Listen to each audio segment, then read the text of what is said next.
Hey everyone, welcome back to the channel. Today we're doing a quick unboxing of a Nineigh tripod. This is a budget-friendly tripod that a lot of people use for phones, cameras, and vlogging.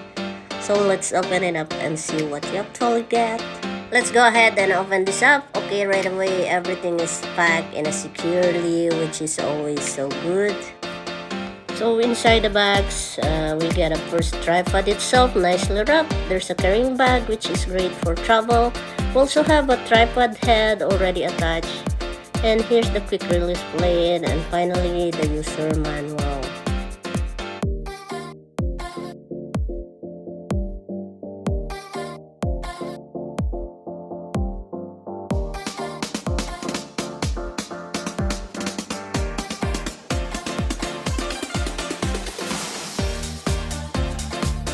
Let's take a closer look at the tripod. It feels pretty lightweight in the hand, which is good for portability. The legs are made of aluminum with plastic locks, and they feel decent for price.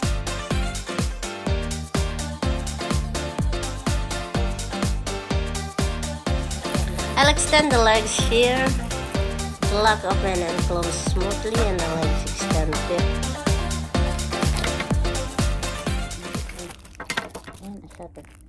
Battery.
Tell us a comment below, and if you found this video enjoyable, give us a thumbs up and share it with your friends so we can keep making them.